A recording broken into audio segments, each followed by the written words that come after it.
কেমন আছেন সবাই? আপনাদের সবাইকে অসংখ্য ধন্যবাদ। আমাদের রিসেন্টলি পাবলিশ হওয়া ইনক্রিমেন্ট রিলেটেড ভিডিওটি অনেক অ্যাপ্রিশিয়েট করেছেন এবং অনেকেই অনেক ধরনের তথ্য জানতে চেয়েছে। তার মধ্যে একটি কমন কোয়েরি ছিল, যে সকল ওয়ার্কার বছরের মাঝামাঝি জয়েন করেছে তারা কোনো ধরনের ইনক্রিমেন্ট পাবে কিনা। মূলত যারা 2024 সালের মাঝামাঝি জয়েন করেছে তারা যেহেতু 1 বছর পূর্ণ করেনি, তাই ইনক্রিমেন্টের যে শর্ত সেটা কিন্তু তারা ফিল আপ করে না।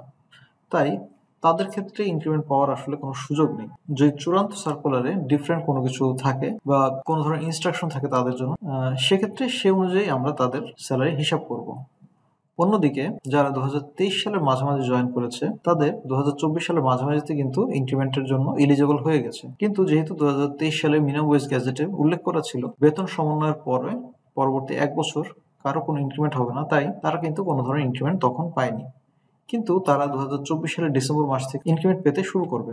তারাও একইভাবে 9% ইনক্রিমেন্টের আওতাভুক্ত হবে। একটি উদাহরণ দিলে বিষয়টি খুব সুন্দরভাবে বোঝা যাবে। ধরা যাক একজন ওয়ার্কার 2023 সালের জুন মাসে জয়েন করেছে। জয়েনিং এর সময় তার বেতন ছিল 8,000 টাকা, গ্রেড ছিল 7।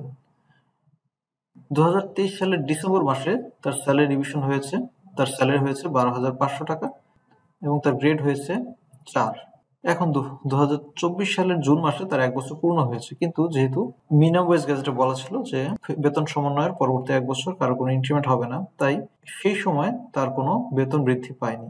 তার বেতন থেকে গিয়েছিল 12,500 টাকা। কিন্তু পরবর্তীতে 2024 সালে যখন আমরা 9% ইনক্রিমেন্টের একটি প্রস্তাবনা পেয়েছি, যদি প্রস্তাবনাটি বাস্তবায়িত হয় সেক্ষেত্রে তিনি 12,500 সাথে আরো 9% ইনক্রিমেন্ট যোগ করে টোটাল 13,405 টাকা বেতন হবে। আশা করি বিষয়টি বুঝতে পেরেছেন। এ বিষয়ে যদি আপনাদের আরো কিছু জানা থাকে তাহলে আপনারা কমেন্ট সেকশনে প্রশ্ন করতে পারেন, আমরা আমাদের সাধ্যমতো উত্তর দেওয়ার চেষ্টা করব। ভিডিওটি ভালো লাগলে লাইক করুন এবং আপনার কলিগদের সাথে শেয়ার করুন। ধন্যবাদ।